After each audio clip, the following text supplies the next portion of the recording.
جملے سے بعض لوگوں نے یہ معنی لینے کی کوشش کی ہے کہ نبی کریم صلی اللہ علیہ وسلم کی رسالت اور نبوت عربوں کے لیے خاص ہے،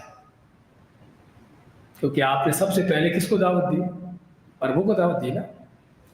تو وہ کہتے ہیں کہ آپ کی نبوت اور رسالت عربوں کے لیے خاص تھی، کیونکہ اللہ تعالیٰ یہ فرماتا ہے، لیکن یہ معنی حقیقت میں غلط ہے، کیونکہ صرف عرب نہیں بلکہ پوری دنیا میں ہی، پوری روئے زمین پر ہی 600 سال تک کوئی نبی نہیں آیا تھا، یعنی ان کی کئی نسلیں گزر چکی تھیں، عرب بھی اور عربوں کے علاوہ دوسری قومیں بھی، کہ 600 سال تک کوئی نبی رسول نہیں آیا تھا، کئی نسلیں گزر چکی تھیں، تو سبھی کو ضرورت تھی نبوت اور رسالت کی۔ اس میں جو اللہ تعالیٰ فرماتا ہے تاکہ آپ ان لوگوں کو ڈراؤ کہ جن کے آباء و اجداد کو نہیں ڈرایا گیا، تو مراد جو ہے پوری نوع انسانیت ہے، پوری روئے زمین کے لوگ ہیں، نہ کہ صرف عرب ہے۔ فَهُمْ غَافِلُونَ، پس وہ دین حق سے بے خبر ہے۔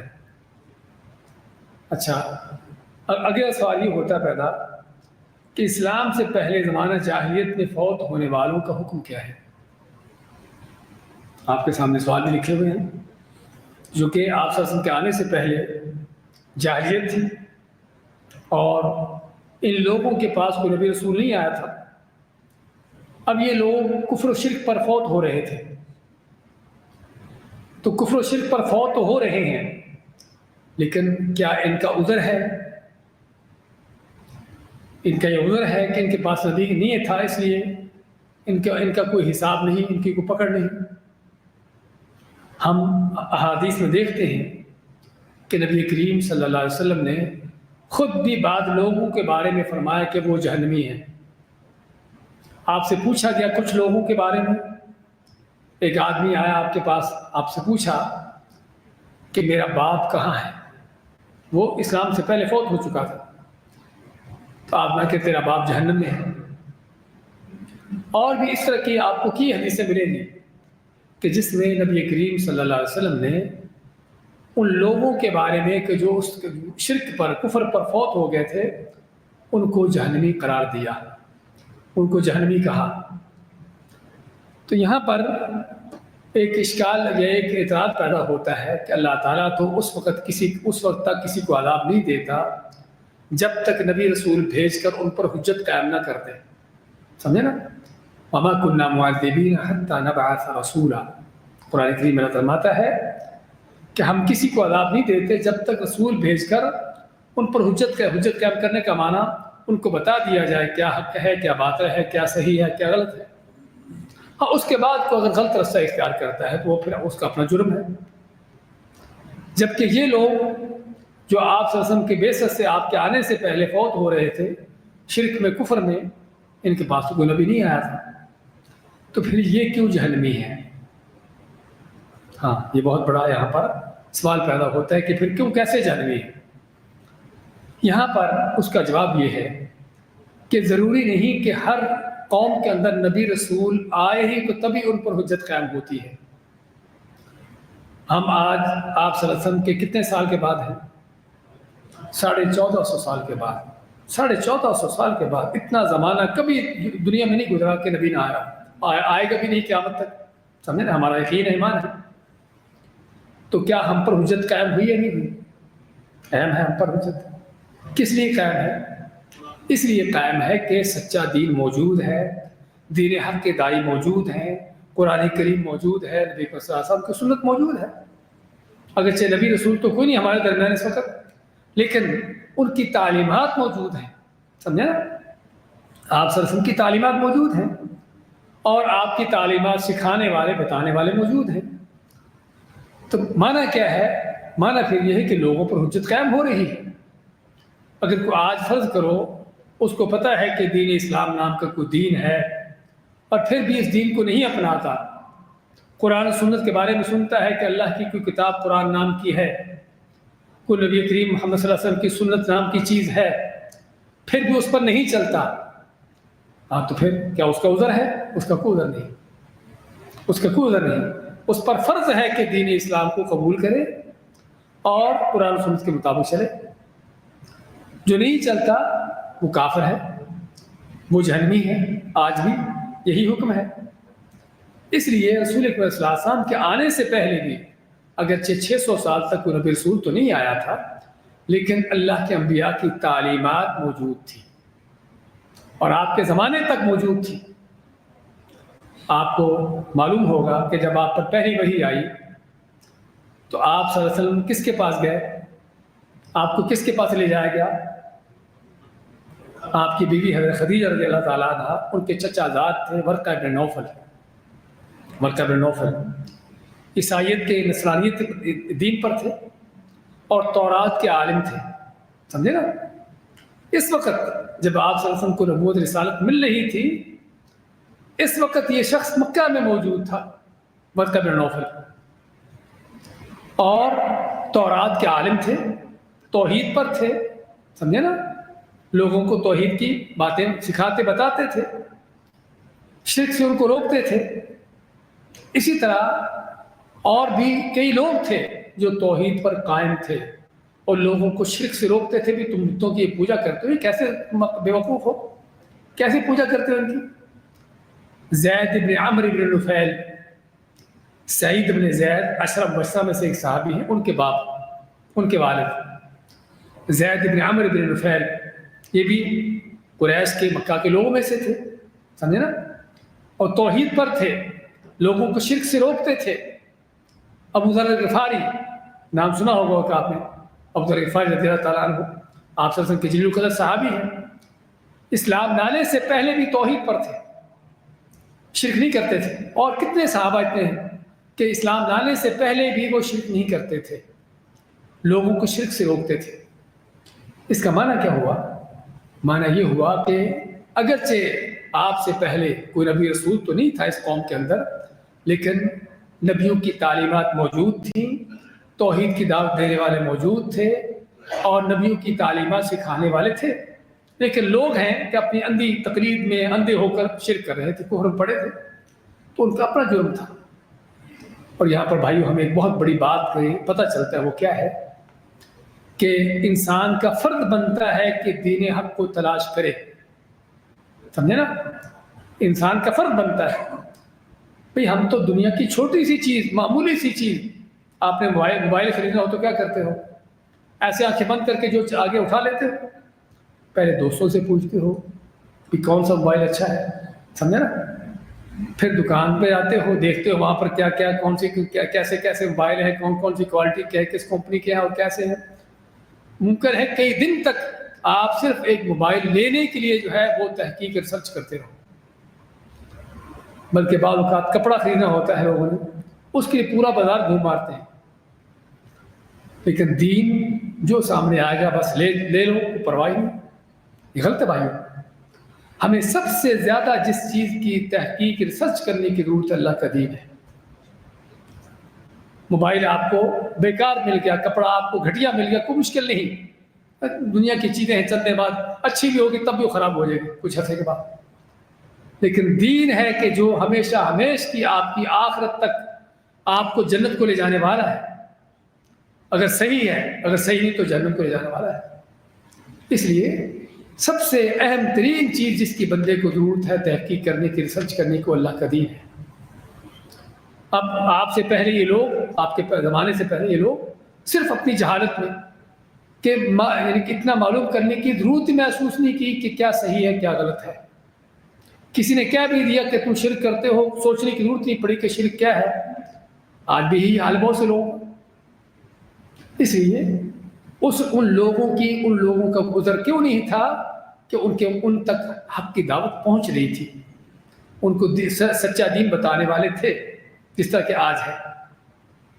اس لیے اگرچہ ان کے درمیان نبی تو کوئی نہیں آیا تھا، لیکن نبیوں کی تعلیمات تھیں، تو ان میں سے جو شرک کفر پر مرا وہ جہنمی اس لیے ہوا، ورنہ تو اللہ تعالیٰ سب سے بڑھ کر عدل کرنے والا ہے، انصاف کرنے والا ہے، کہ ناممکن ہے کہ کسی آدمی تک دین نہ پہنچا ہو، اس کو دین حق اس تک کسی طریقے سے پہنچا ہی نہ ہو، اور اللہ تعالیٰ اس کو اٹھا کر ایسے جہنم میں ڈال دے، ایسا نہیں ہوگا۔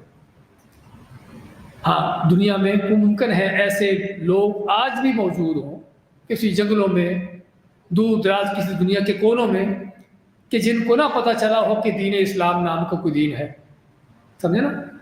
جن کو نہ پتہ چلتا ہو کہ قرآن یا حدیث نام کی کچھ چیزیں ہیں، وہ اپنے جنگلوں کے اندر وہیں پر پیدا ہوئے، وہیں پر زندگی گزاری، پر کھپ گئے۔ آپ سنتے ہو بعض اوقات کہ آج بھی وحشی قومیں، ایسی جنگلی قومیں موجود ہیں، ننگے رہتے ہیں، لباس نہیں پہنتے، وہی وہ جنگلوں کے اندر ان کا رہنا، وہیں کے وہ ہر چیز کھانا پینا، ان کو پتہ ہی نہیں دنیا کہاں پر ہے۔ ایسے لوگ موجود ہیں آج بھی۔ تو ممکن ہے ایسے کچھ لوگوں تک آج بھی اسلام کی تعلیمات نہ پہنچی ہو اور اسی جہالت میں، اسی حالت میں مر گئے ہوں۔ ایسے لوگوں کا کیا حال ہے؟ ایسے لوگوں کا کیا ہوگا؟ ایسے لوگوں کو قیامت کے دن امتحان ہوگا، قیامت کے دن ان کا امتحان ہوگا۔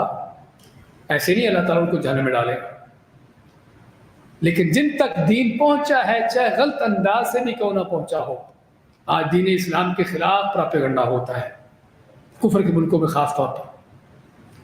تو اگر دین اسلام کے خلاف بھی پراپیگنڈا کیوں نہ ہو رہا ہو، تب بھی جو سنتا ہے اس کا فرض بنتا ہے کہ جانے کہ دین کیا ہے۔ اور واقعی جس قدر دین حق کے خلاف پراپیگنڈا ہوتا ہے، اسی قدر دین حق پھیلتا ہے۔ آپ کو علم ہونا چاہیے 9/11 کے بعد کس قدر یورپ امریکہ میں لوگ اسلام میں داخل ہوئے ہیں۔ وہاں کے اسلامک سینٹروں کے جو لٹریچر تھے ختم ہو گئے، اس قدر لوگوں کی دلچسپی پیدا ہوئی کہ دین دیکھیں کیا دین ہے جس کے خلاف اتنا پروپیگنڈا ہو رہا ہے۔ تو عقل مند آدمی جو ہمیشہ جب کوئی چیز سنتا ہے تو اس کو دیکھنے کی کوشش کرتا ہے کہ کیا چیز ہے، لیکن بات دنیا کے اندر اس کا انداز سے بڑے ہوتے کہ پتہ نہیں کیا ہو رہا ہے کیا نہیں ہو رہا ہے۔ اس لیے ضرورت ہے انسان کو حق کو جاننے کی، حق کو پہچاننے کی، حق کو تلاش کرنے کی۔ سلمان فارسی رضی اللہ تعالیٰ عنہ جانتے ہو کتنے سال تک صحیح دین کی تلاش میں رہے؟ کہا جاتا ہے کہ ان کی عمر 300 سال تھی۔ سلمان فارسی رضی اللہ تعالیٰ عنہ، ان کی عمر 300 سال سے زیادہ تھی۔ یہ ساری ان کی عمر، نوجوانی کی عمر میں گھر سے نکلتے ہیں۔ ان کے ماں باپ گھر والے مجوسی تھے، آگ کی پوجا کرنے والے تھے۔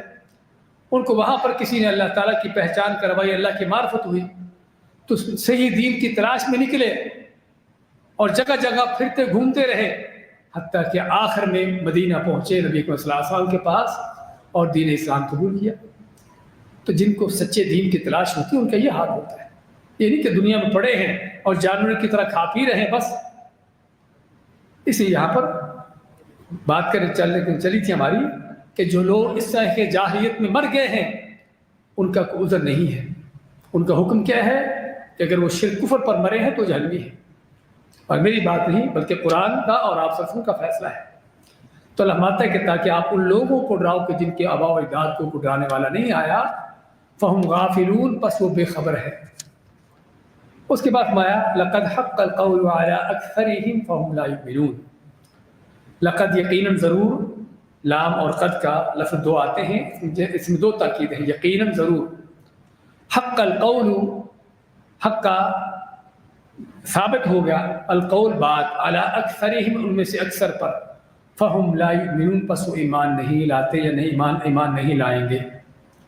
ان میں سے اکثر کے اوپر بات ثابت ہو چکی، بات پوری ہو چکی، تو چنانچہ لوگ ایمان نہیں لائیں گے۔ کیا بات پوری ہو چکی؟ وہ بات اللہ تعالیٰ نے قرآن کریم میں فرمائی ہے دوسری جگہوں پر کہ اللہ کا جو فیصلہ ہے جہنم کو بھرنے کا، لَأَمْلَأَنَّ جَهَنَّمَ مِنْكُمْ أَجْمَعِينَ، اللہ مانتا ہے کہ تم سبھی سے جہنم کو بھر کے چھوڑوں گا۔ تو اللہ مانتا ہے کہ ان میں سے اکثر پر اللہ تعالیٰ کا وہ فیصلہ، اللہ کی بات پوری ہو چکی کہ جہنم میں جائیں گے، اس لیے ایمان نہیں لاتے۔ اس آیت کو میں چاہتا ہوں سمجھنے کی کوشش کریے، کیونکہ آج سوشل میڈیا میں بڑے پراپیگنڈے ہوتے ہیں۔ کیا پراپیگنڈے ہوتے ہیں؟ کہ اللہ تعالیٰ نے تو پہلے سے ہی کسی کا کافر ہونا لکھا ہوا ہے، کسی کا پہلے سے ہی گناہ لکھا ہوا ہے، تو پھر اس کا کیا قصور ہے؟ یعنی ایک آدمی کا گناہ کرنا لکھا ہوا تو وہ گناہ کرے گا ہی، اس کی تقدیر میں گناہ کرنا لکھا ہوا ہے، پھر اس کا کیا قصور ہے؟ کیا خیال ہے؟ اگر آپ سے پوچھا جائے ایک آدمی چوری کرتا ہے اور کہتا ہے کہ اللہ نے میرا چوری کرنا لکھا ہوا تو میں نے چوری کر لی، میرا کیا قصور ہے؟ کیا جواب دیں گے آپ؟ ہاں، لیکن جو یہ کہتا ہے کہ اللہ نے میرا چوری کرنا لکھا ہوا تھا، ہاں بھائی، یہاں پر بہت اہم نکتہ سمجھنے کا، اللہ نے کسی کا بھی اچھا یا برا ہونا، نیکی یا برائی جو لکھی ہوئی ہے، اللہ کو پہلے سے علم تھا کہ یہ کام ایسا کرے گا. اللہ نے اپنے سابقہ علم سے لکھی ہے. یہ نہیں کہ اللہ نے اپنی طرف سے کسی کی نیکی برائی لکھ کر اس پر ٹھونس دیا، ایسا نہیں ہے. فرق ہے کہ اللہ نے اپنی طرف سے ہی کسی کا نیک ہونا کسی کا برا ہونا لکھ کر اس کو ایسا بنا دیا. ایسا نہیں ہوا. اللہ تعالیٰ کو پہلے سے پتا تھا کہ فلاں آدمی کیا کرے گا، نیک ہوگا، اس کا نیک ہونا لکھ دیا. دوسرے آدمی کے بارے میں پہلے سے پتا تھا کہ وہ بد ہوگا، اس کا پہلے سے بد ہونا لکھ دیا. ابو بکر صدیق رضی اللہ تعالیٰ عنہ کو پہلے سے پتا تھا کہ ایمان لائیں گے، نیک ہوں گے، ان کا نیک ہونا لکھ دیا. ابو جہل کا پہلے سے پتا تھا کہ کافر ہوگا، بے ایمان ہوگا، اس کا کافر ہونا لکھ دیا. تو یہ تقدیر پھر کیا ہے؟ تقدیر یہ ہے، تقدیر کیا ہے؟ اللہ کا سابقہ پہلے سے علم. ہمارا حال تو یہ ہے نا کہ جب کوئی کام ہوتا ہے تب پتہ چلتا ہے کہ یہ ہوا ہے، لیکن اللہ تعالیٰ کام ہونا تو بہت بعد کی باتیں ہیں. کام کرنے والا بھی بعد میں پیدا ہوتا ہے. اللہ سے پہلے سے پتا تھا یہ پیدا ہونے والا کیا کرے گا. بلکہ صحیح مسلم کی حدیث میں فرماتے ہیں کہ اللہ نے آسمان و زمین کو پیدا کرنے سے 50,000 سال پہلے کیا پیدا کیا؟ قلم پیدا کیا. آسمان و زمین کو پیدا کرنے سے 50,000 سال پہلے قلم پیدا کیا، اور قلم کو کہا کہ لکھ دے. کیا لکھ دے؟ تقدیر. قلم نے کہا کیا لکھوں؟ اللہ نے کہا وہ کچھ لکھ دے جو قیامت تک ہونے والا ہے. تو لوح محفوظ پہ وہ قلم چلتا ہے، اللہ کے حکم سے لکھتا ہے کائنات میں جو بھی کچھ ہونے والا تھا. لکھتا کیسے؟ اللہ کے علم سے. اللہ تعالیٰ اس کو لکھواتا ہے. تو ہم آج پیدا ہو رہے ہیں دنیا کے اس آخری زمانے میں، لیکن اللہ نے ہمارا پیدا ہونا آسمان و زمین کے پیدا ہونے سے بھی 50,000 سال پہلے لکھا ہوا تھا کہ فلاں نام کا آدمی، کوئی عبد الرحمن نام کا آدمی ہے، کوئی علی نام کا آدمی ہے، کوئی بھی ہے، پیدا ہوگا اس زمانے میں، وہ نیک ہوگا، بد ہوگا، کیا کرے گا، کیا نہیں کرے گا، اللہ کو پہلے سے پتا تھا اور اللہ نے اسی کے مطابق لکھا ہوا ہے. اس لیے یہاں پر ہمیں سب سے پہلے تقدیر کو سمجھنے کی ضرورت ہے کہ تقدیر کیا چیز ہے. تو تقدیر کیا چیز ہے؟ پھر اللہ کا پہلے سے سابقہ علم، اس علم کے مطابق اللہ نے پھر چیزوں کو لکھ دیا کہ کیا ہوگا، کیسے ہوگا. اس لیے یہاں پر کوئی کہے کہ اللہ نے تو پہلے سے کسی کا جہنمی لکھا ہوا تو اس کا پھر کیا جرم؟ ہاں لکھا اس لیے ہے کیونکہ اللہ کو پتا تھا کہ جہنمی ہوگا، ورنہ وہ جرم خود کر رہا ہے. کیا خیال ہے؟ ابھی آپ عشاء کی نماز کے لیے آئے ہو، نماز کے بعد آپ درس کے لیے بیٹھے ہو. پہلی بات تو نماز کے لیے آنے والے کتنے لوگ تھے؟ مسجد بھری ہوئی تھی، سمجھے نا. ان کو پکڑ کے لایا کوئی زبردستی لایا ہے؟ نہیں، خود اپنی مرضی سے اٹھے، خود اپنی دل کی خواہش سے آئے ہیں، سمجھے نا. اچھا، وہ نماز پڑھ کے اللہ نے ان کو نماز پڑھنے کی توفیق دی، نماز پڑھ لی، چلے گئے. آپ کو اللہ نے توفیق دی نماز کے بعد قرآن کا درس سننے کے لیے، آپ یہاں پر بیٹھ گئے. آپ کو کسی نے بٹھایا ہے؟ کسی نے پکڑا ہے آپ کو؟ آپ خود اپنی مرضی اختیار سے بیٹھے. تو انسان خود محسوس کرتا ہے کہ جو کوئی نیکی برائی کر رہا ہے اپنے اختیار سے کر رہا ہے، اپنی مرضی سے کر رہا ہے، اور یہی اصل اللہ کی طرف سے امتحان ہے، سمجھے نا. اللہ نے کچھ مخلوقات کو اختیار نہیں دیا، اللہ نے کچھ ان کو ایک خاص طریقے پر پیدا کیا، اسی پر چلا دیا. جس طرح فرشتے ہیں، فرشتوں کا معاملہ کیا ہے؟ اللہ نے ان کو کوئی اختیار نہیں دیا ہوا. اللہ نے ان کو پیدا کیا اپنی عبادت کے لیے، نیکی کے لیے. وہ نیکی عبادت کرتے چلے جا رہے ہیں، ان کو گناہ کرنے کی کوئی ان کے ہاں چانس رکھا ہی نہیں. وہ گناہ کر سکتے ہی نہیں، کیونکہ اللہ نے ان کو گناہ کرنے کا کوئی چانس دیا ہی نہیں، اختیار دیا ہی نہیں. لیکن ہم کو، انسانوں کو اللہ نے اختیار دیا ہوا ہے. یہ نیکی کا راستہ ہے، یہ برائی کا ہے، تیری مرضی، تجھے جدھر چلنا چاہتا ہے چل. یہ کفر ہے، یہ ایمان ہے، تیری مرضی ہے، ایمان اپنا لے، کفر اپنا لے. اچھا، یہ اختیار کیوں دیا؟ یہاں پر وہ کہتے ہیں، میں چاہتا ہوں اس بات کو غور سے سمجھیے، کیونکہ آج سوشل میڈیا میں بہت بڑا فتنہ ہے اس طرح کی باتوں پر کہ اللہ تعالیٰ تو خود لوگوں کو گمراہ کیے ہوئے ہیں، نعوذ باللہ. اللہ نے خود لوگوں کو گمراہ ہونا لکھا ہوا ہے. اللہ نے لوگوں کو پھر اختیار کیوں دیا کہ تم گمراہی کرو، غلط کام کرو؟ کیوں اس بات کا اختیار دیا؟ اس طرح کے فتنے. تو ہمارے پاس اس کے جواب ہونے چاہیے کہ اللہ نے انسان کو پیدا ہی امتحان کے لیے کیا ہے. انسان کو پیدا ہی امتحان کے لیے کیا ہے. خلق الموت والحیات لیبلوکم ایکم احسن عملا. سورۃ ملک میں اللہ فرماتا ہے کہ جس نے پیدا کیا موت اور زندگی موت بنائی کس لیے؟ تاکہ تمہاری آزمائش کرے، تم کو آزمائے، تمہارا امتحان لے. اسی امتحان کی وجہ سے اللہ نے اختیار دیا ہے کہ چاہو تو نیکی کرو، چاہو تو برائی کرو. اور آگے چل کر پھر اس امتحان کا کیا ہے؟ رزلٹ ہے، نتیجہ ہے. نیکی کرنے والے کا کیا اجر ہے، برائی کرنے والے کی کیا سزا ہے. سمجھے نا؟ اگر یہ امتحان نہ ہوتا تو پھر آگے جنت جہنم کیوں ہوتی نہیں؟ میں مثال دینا چاہتا ہوں تاکہ بات سمجھ آ جائے.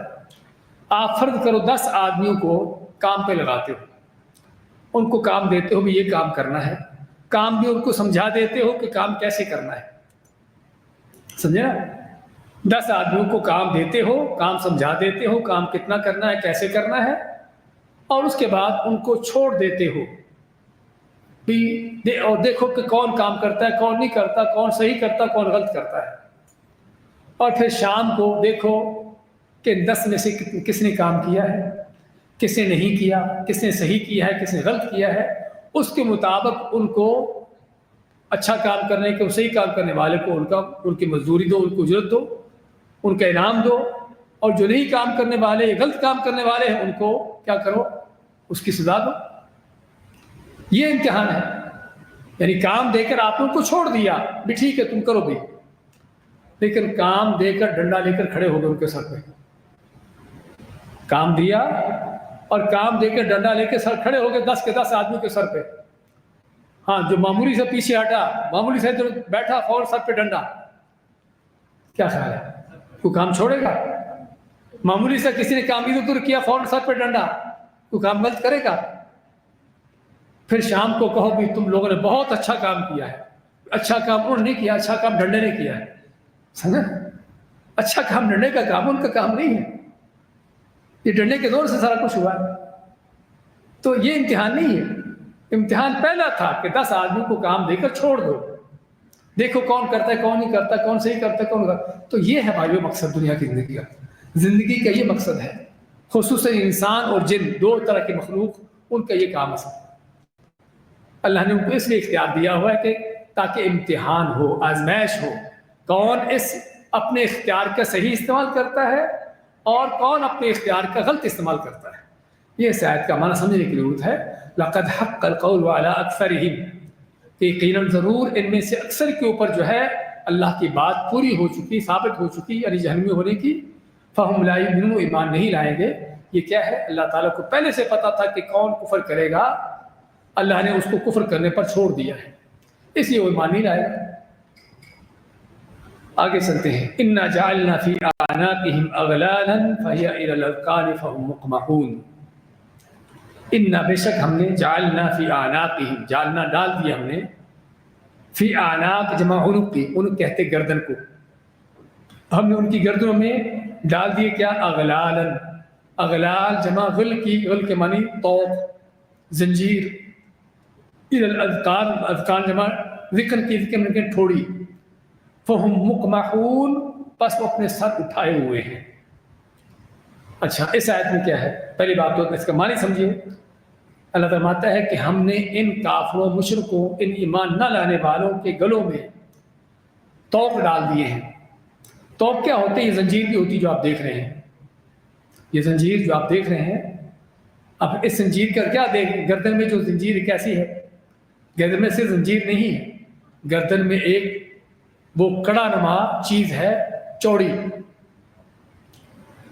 کڑا نما چیز ہے کہ جس سے کیا ہے، وہ گردن آدمی اپنا سر نیچے نہیں کر سکتا، بلکہ اس کا سر اوپر اٹھا ہوتا ہے. سمجھے نا؟ سر اس کا اوپر اٹھا ہوتا ہے. اور بعض اوقات صرف گردن میں نہیں بلکہ مزید زیادہ سزا دینی ہو تو کیا کرتے ہیں؟ گردن کے ساتھ ہاتھ بھی جکڑ دیے جاتے ہیں.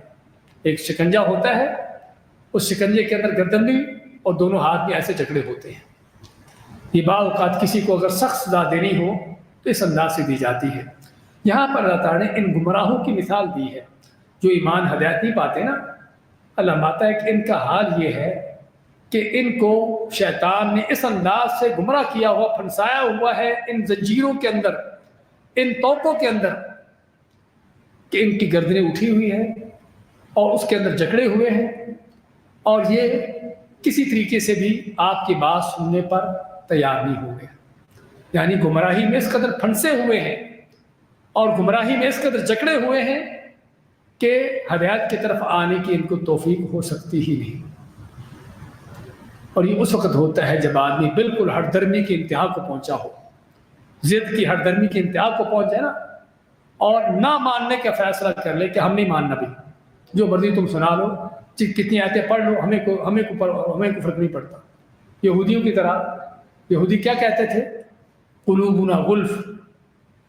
کیا کہتے تھے؟ ہمارے دل جو ہیں وہ غلافوں میں، پردوں کے اندر لپٹے ہوئے ہیں. کیا مطلب؟ کہ تم ہمیں قرآن سناؤ، باز کرو نہ کرو، ہمیں کوئی فرق نہیں پڑتا. اس لیے اگلی آیت میں کیا فرمایا؟ سواء علیہم انذرتہم ام لم تنذرہم لا یؤمنون. ایسے لوگوں کو تم اللہ کے عذاب سے ڈراؤ نہ ڈراؤ، ان پر کوئی فرق نہیں پڑتا، ایمان نہیں لاتے. وجہ کیا ہے؟ وجہ صرف وہی جو ہم نے پہلے پڑھی ہے کہ گلے میں ان کے اندھی تقلید کے، ان کے جہالتوں کے، گمراہیوں کے توق پڑے ہوئے ہیں، اسی میں جکڑے ہوئے ہیں، اس سے نکلنے کے لیے تیار نہیں ہیں. یہ ہے انسان کی بدبختی کہ بعض اوقات اپنے آپ کو سمجھتے کہ میں تو بھی ایسا ہوں، بس میں تو فلاں ہوں، بس اس کو سوچنے کی، فکر کرنے کی ضرورت ہی محسوس نہیں ہوتی کہ کبھی دیکھے کہ میں جو کر رہا ہوں صحیح ہے غلط ہے. کبھی اس بات کو، اس کو توفیق نہیں ہوتی دیکھنے کی کہ میں دیکھوں تو صحیح، میں جو میرے بڑے مجھ کو بتا رہے ہیں، جدھر مجھے چلا رہے ہیں صحیح غلط ہے، بس ہم صحیح ہیں، ہم ایسے ہی جا رہے ہیں. اس لیے انسان کا فرض بنتا ہے کہ وہ حقیقت کو جانے، نہ کہ ان کی طرح گلوں میں توق پڑے ہوں اور اس انداز سے چلے جا رہے ہوں، گردن اوپر اٹھی ہوں، ادھر ادھر دیکھنے کی توفیق ہی نہ ہو. تو یہ اللہ تعالیٰ نے حالت بیان کی ہے ان لوگوں کی کہ جو گمراہیوں کے اندر جکڑے ہوتے ہیں، اس انداز سے اس کے اندر پھنسے ہوتے ہیں. وَجَعَلْنَا مِن بَيْنِ أَيْدِيهِمْ سَدًّا وَمِنْ خَلْفِهِمْ سَدًّا فَأَغْشَيْنَاهُمْ فَهُمْ لَا يُبْصِرُونَ. ہم نے ان کے آگے بھی دیوار بنا دی اور ان کے پیچھے بھی دیوار بنا دی اور ان کے اوپر بھی پردہ ڈال دیا، اور بس ان کو نظر نہیں آتا. کیا مطلب آگے پیچھے دیوار بنانے کا؟ یہ بھی مثال ہے ان کی کہ کس طریقے سے جب انسان حق سے منہ موڑتا ہے، حق بات کو چھوڑتا ہے، تو کیسے ہدایت کے راستے اس پر بند ہو جاتے ہیں. نہ اس کو آگے جانے، آگے دیکھنے کی توفیق ہوتی، نہ پیچھے دیکھنے کی توفیق ہوتی ہے، آس پاس کیا ہو رہا ہے. تو اس انداز سے اس کے اوپر گمراہی چھا جاتی ہے اوپر سے بھی، تو اس کو دیکھنے کی توفیق نہیں ہوتی کہ میں جو کر رہا ہوں صحیح غلط ہے. اور یہ بھائیوں بات صرف کہنے کی نہیں، حقیقت ہے. ہم بھی اپنی زندگی میں 50 سال زندگی جو گزری ہے دعوت کے میدان میں دیکھتے چلے آ رہے ہیں کہ بعض لوگ اس قدر ہٹ درمی، اس قدر تعصب کھلے شرک پر ہوتے ہیں، کھلے گمراہی پر ہوتے ہیں، لیکن نہیں بھی ہم تو صحیح ہیں، ہم حق پر، ہم نہیں مانیں گے، اس انداز سے. تو وجہ کیا ہے؟ اللہ ماتے کہ ہم ان کے آگے بھی دی، پیچھے بھی دیوار بنانے کا معنی کہ ان کے لیے ہدایت کے راستے بند کر دیے. کہ جس طرح آدمی کہیں جانا چاہتا ہو لیکن اس کے آگے بھی دیوار ہو، آگے کوئی راستہ نہ ملتا ہے جانے کا، پیچھے مڑے پیچھے بھی دیوار ہو جائے، اس کے لیے آگے پیچھے جانے کا کوئی راستہ ہی نہ ہو، اوپر سے بھی گمراہی چھائی ہو. تو اس انداز سے گمراہی کے اندر پھنسے ہوئے ہو. اور یہ بہت سے لوگوں کا یہ حال ہے کہ اس انداز سے وہ گمراہیوں کے اندر جکڑے ہوتے ہیں، پھنسے ہوتے ہیں رسم و رواج کے اندر بھی. ہمارے ہاں ایسا ہے، ہمارے ہاں ویسا ہے، اور دیکھ لیجیے آپ کے سامنے ہے غلط قسم کے رسم و رواج ہوتے ہیں ہمارے ہاں، اور پتہ بھی ہے کہ غلط ہے، پھر بھی چھوڑنے کے لیے تیار نہیں ہوتے. ہمارے محلے میں وہ ایک بیچارہ جو رہا تھا، غریب آدمی فوت ہو، اس کی ماں مر گئی، فوت ہو گئی. مجھے پتا تھا کہ مرنے کے بعد ہمارے ہاں جو رسم و رواج چلتے ہیں، اور لوگ بیچارے غریب ہونے کے باوجود بھی قرضے لے لے کر پتہ نہیں کیا کرتے ہیں. اس کو سمجھانے کی کوشش کی بھی یہ ساری رسمیں ہیں، ان کو کرنے کی ضرورت نہیں، کرنے کا کام دعا ہے، یہ چیزیں کرو ان کے لیے. کہنے لگا بھی پتہ تو ہے کہ غلط ہے، لیکن چھوڑے کیسے؟ ہاں جی، چھوڑے کیسے؟ کرنی پڑے گی، لوگ نہیں چھوڑیں گے، ناک نہیں رہے گا، پتہ ہے کہ غلط ہے. یہ معنی ہے اس کا کہ اس انداز سے گمراہی کے اندر آدمی پھنسا ہوتا ہے کہ جیسے دیواروں کے اندر جکڑا ہوتا ہے، دیواروں کے اندر گھرا ہو، اس کو جانے کا کوئی راستہ نہیں ملتا ہو. جانتے ہوئے بھی وہ پھر بھی گمراہی کرے گا، غلط کام کرے گا. اور حق اور حقیقت کو معلوم کرنے اور اس کو دیکھنے کے لیے تیار نہیں ہوگا۔ یہ ساری اللہ نے مثالیں دی ہیں ان گمراہوں کی، ان بے ایمانوں کی، کہ جو گمراہیوں کے اندر جکڑے ہوتے ہیں۔ اچھا، اس آیت کے حوالے سے آپ نے شاید ایک واقعہ بھی سنا ہو۔ واقعہ سنا ہے اس آیت کا؟ نہیں سنا؟ وَجَعَلْنَا مِن بَيْنِ أَيْدِيهِمْ سَدًّا وَمِنْ خَلْفِهِمْ سَدًّا فَهُمْ لَا يُبْصِرُونَ۔ ہاں جی، نبی کریم صلی اللہ علیہ وسلم جب آپ ہجرت کرنے لگے تھے، ہجرت سے پہلے مکہ کے کافروں نے اپنے پارلیمنٹ میں بیٹھ کر آپ کے خلاف سازشیں کی تھی۔ کیا سازش کی تھی؟ آپ کو شہید کرنے کی، قتل کرنے کی۔ اس کے لیے کیا کیا انہوں نے؟ اس کے لیے انہوں نے آپ کے گھر کے چاروں طرف نوجوان کھڑے کر دیے تلواریں دے کر کہ آپ گھر سے باہر نکلیں تو جیسے آپ باہر نکلیں سبھی کے سبھی مل کر آپ پر حملہ کریں اور آپ کو شہید کر دیں۔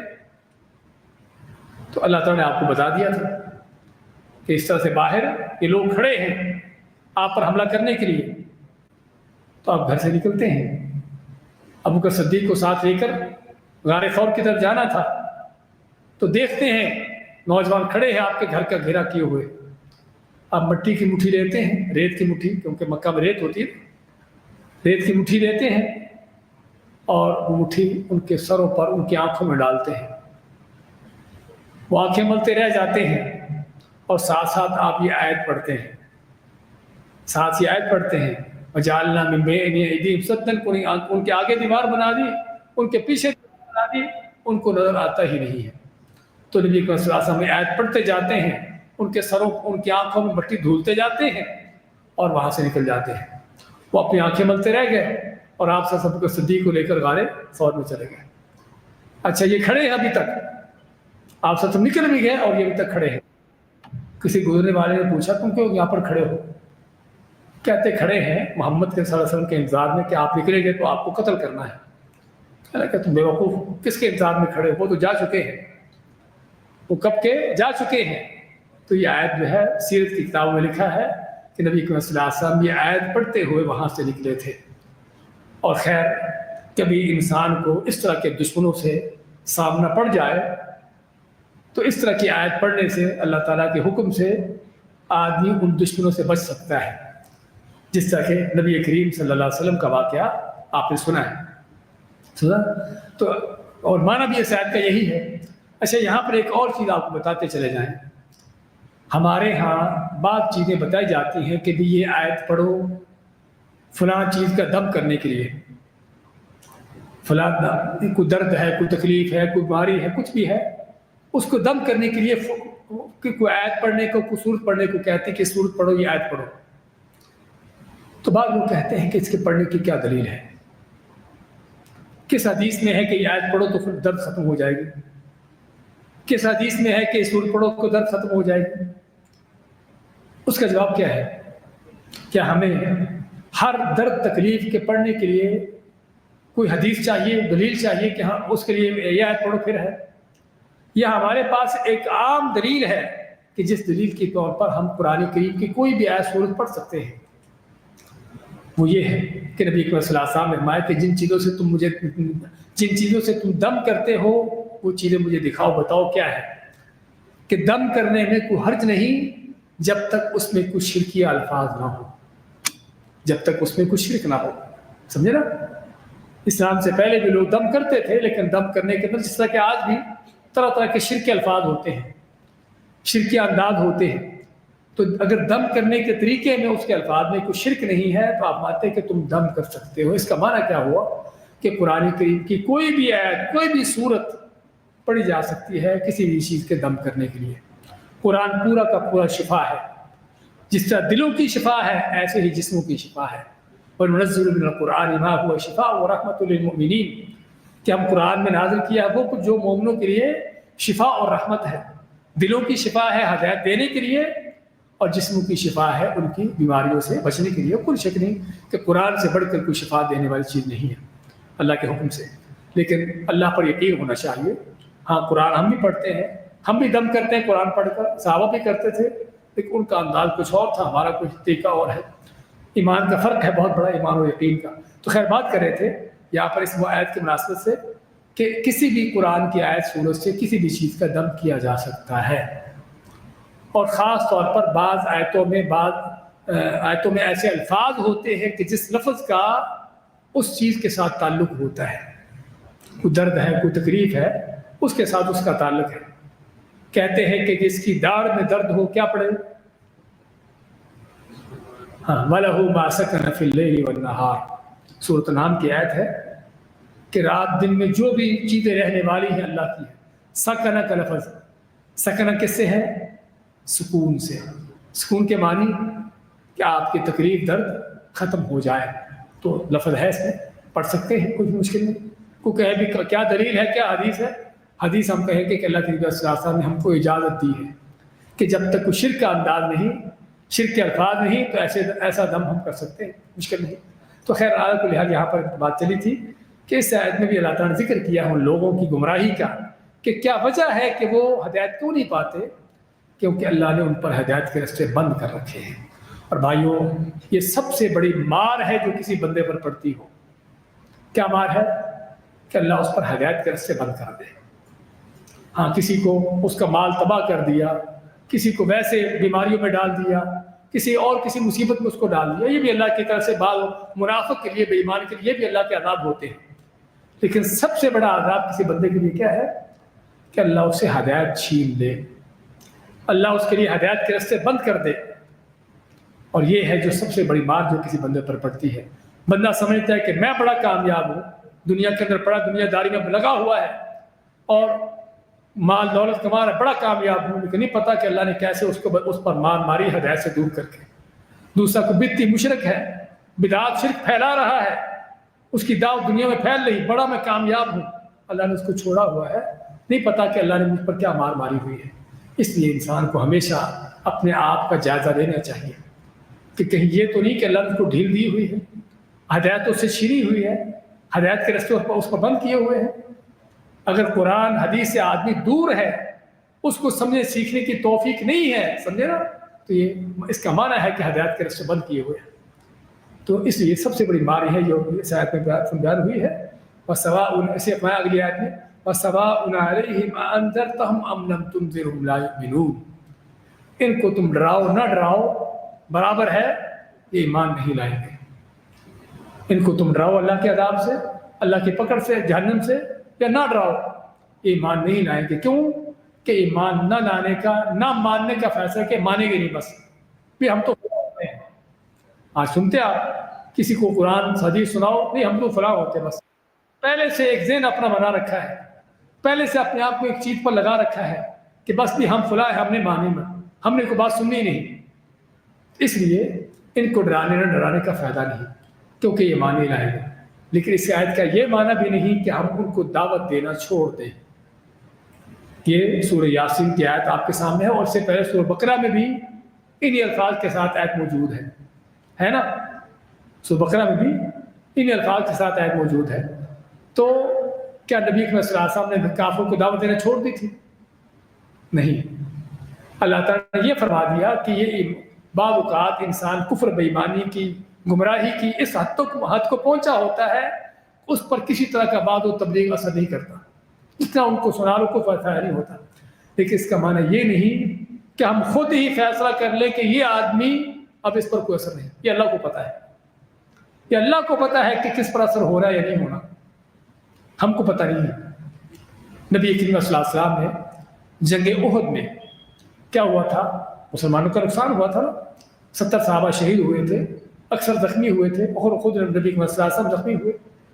اب آپ زخمی ہو گئے تو آپ نے کیا کہہ دیا کہ یہ قوم، یہ لوگ کیسے بخشے جا سکتے ہیں کہ جنہوں نے اپنے نبی کو زخمی کر دیا ہو؟ واقعی بھی دیکھنے کو اس سے بڑھ کر جرم کیا ہوگا کہ اللہ کے نبی جن کا حق ہے کہ ان پر ایمان لایا جائے، ان کا احترام کی جائے، ان کی خاطر اپنی جانیں قربان کی جائے، ان کو اٹھ کر کو زخمی کرے، ان کو قتل کرنے کی کوشش کرے، اس سے بڑھ کر جرم کیا ہوگا؟ آپ سب اسی بنیاد پر کہہ دیا کہ ان کو اللہ تعالیٰ، ان کو ہدایت کیسے ملے گی، ان کی بخشش کیسے ہوگی؟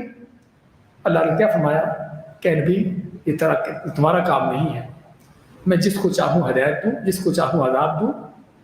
اور جنگ احد کے جو بڑے بڑے لیڈر تھے کافروں کے، ان کا چیف کمانڈر کون تھا؟ چیف کمانڈر ابو سفیان. جنگ احد میں کافروں کا چیف کمانڈر ابو سفیان تھا، بعد میں مسلمان ہوئے وہ. اور اس کے ساتھ 2 بڑے اور کمانڈر تھے، ایک خالد بن ولید اور دوسرا ابو جہل کا بیٹا اکرمہ. سمجھے نا؟ تو یہ 3 بڑے جنگ احد کے بڑے بڑے چیف کمانڈر تھے، اور تینوں نے مسلمانوں کو بڑا نقصان کیا. اور لیکن اللہ نے تینوں کو ہی ہدایت دی، تینوں ہی اسلام قبول کرتے ہیں اور اسلام قبول کر کے اسلام کے ہیرو بنتے ہیں. دیکھیے نا، اب کو اس وقت ان کو جنگ احد میں ان کو دیکھ کر کو کہے گا بھی ان کو ہدایت ملے گی. سمجھے نا؟ تو اس کا معنی کہ ہمیں ہمارا کام دعوت دینا ہے، کتنا بھی آدمی برا کیوں نہ ہو، کتنی بھی گمراہی کو کیوں نہ پہنچا ہو، ہمارا کام اسے حق کی بات بتانا ہے، حق کی دعوت دیتے رہنا ہے. ہاں، اللہ تعالیٰ کے اس کو پتہ ہے کہ اس کو ہدایت ملی نہیں ملی. ہمارے پاس اس بات کا اختیار نہیں کہ ہم کسی کو گمراہ ہونے کا فیصلہ کر دیں، یہ تو رہے گا گمراہ، اس کو ہدایت ملے گی. ایسا کہنا بھی جائز نہیں ہے، ایسا کہنا بھی بہت بڑا گناہ ہے. حدیث میں آتا ہے کہ ایک آدمی نیک آدمی تھا، دوسرا برا آدمی تھا. نیک آدمی ہمیشہ برے کو بات و نصیحت کرتا رہتا. تو ایک دن برا آدمی اس نے کہا تم میں میرے ساتھ کیا، تم میرے ساتھ کیا، میرا عمل میرے ساتھ. تو جو نیک تھا، ظاہراً جو نیک تھا، اس نے کہا کہ اللہ تیری بخشش نہیں کرے گا، اللہ تجھے نہیں بخشے گا. اللہ کو غصہ آیا کہ تو کون ہوتا ہے اس پر بخشش کے دروازے بند کرنے والا، یہ میرا اختیار ہے. حدیث میں آتا ہے کہ اللہ نے فرمایا کہ میں تیرے عمل کو برباد کرتا ہوں جو نیک آدمی تھا، اور اس کو بخشتا ہوں. بخشنے کا معنی اس کو ہدایت دے دی. تو اس لیے انسان کا کام، مسلمان کا کام ہے دوسروں کو وعظ و نصیحت کرنا، ان کو ہدایت کی بات بتانا، سچی بات بتانا، اور بتاتے رہنا، تھکنا نہیں، اکتانا نہیں. اللہ تعالیٰ جب بھی چاہے اس کو ہدایت دے. مکہ کے مشرک، میں تو صرف تینوں کی بات کی تھی، ورنہ مکہ کے اکثر کافر مشرک کہ جو آپ کو تکلیفیں، آپ کے صحابہ کو قتل کرتے رہے، سبھی کے سبھی بعد میں مسلمان ہوتے ہیں. کیا خیال ہے؟ اس لیے اس آیت میں اس بات کا بیان ہے کہ یہ معاملہ اللہ کے پاس ہے کہ کس کو ہدایت ملی، کس کو نہیں ملی. ہمارا کام ان کو بتانا، ڈرانا ہے. سواء علیہم، اس کا معنی یہ نہیں کہ ہم ان کو بتانا چھوڑ دیں، ان کو ڈرانا چھوڑ دیں، لیکن یہ ہے کہ اللہ تعالیٰ نے جس کی گمراہی لکھی ہوئی ہے، جس کی ہدایت نہیں لکھی، وہ ہدایت نہیں پائے گا. اس میں اس بات کا بیان ہے. وسواء علیہم، ان پر برابر ہے، انذرتہم، کہ ان کو ڈراؤ، ام لم تنذرہم، یا ان کو نہ ڈراؤ اللہ کے عذاب سے، فہم لا یؤمنون، ایمان نہیں لائیں گے. انما تنذر، میں اس آیت کو ہم انشاءاللہ اگلے درس میں لیں گے تاکہ اس میں کافی تفصیل کی ضرورت ہے. آج ہم پھر سے اپنا درس دہراتے ہیں. لتنذر قوما ما انذر آباؤہم فہم غافلون، تاکہ آپ ڈراؤ ایسے لوگوں کو جن کے آباء و اجداد کو نہیں ڈرایا گیا تو دین حق سے، اس سے بے خبر ہے، اس سے غافل ہے. لقد حق القول علی اکثرہم، ان میں سے اکثر پر جو ہے حق عذاب کا وعدہ پر حق ہو چکا. فہم لا یؤمنون، پس وہ ایمان نہیں لاتے. انا جعلنا فی اعناقہم اغلالا، ہم نے ان کی گردنوں میں طوق ڈال دیے ہیں. فہی الی الاذقان، یہ ان کی ٹھوڑیاں تو پہنچے ہوئے ہیں، یعنی ان کی گردنیں اٹھی ہوئی ہیں. فہم مقمحون، ان کے سر اٹھائے ہوئے ہیں. یعنی جاہلانہ مشرکانہ رسومہ، اس پر بزد رہنے والوں کا حال یہ ہے. وجعلنا من بین ایدیہم سدا، ان کے آگے بھی ہم نے دیوار بنا دی. ومن خلفہم سدا، ان کے پیچھے بھی دیوار بنا دی. فاغشیناہم، ان کے اوپر بھی پردہ ڈال دیا. فہم لا یبصرون، بس یہ دیکھ نہیں پاتے. وسواء علیہم، برابر ہے ان پر، انذرتہم، کہ ان کو تم ڈراؤ، ام لم تنذرہم، یا ان کو نہ ڈراؤ، لا یؤمنون، ایمان نہیں لاتے. بارک اللہ فیکم وجزاکم اللہ خیر. اللہ تعالیٰ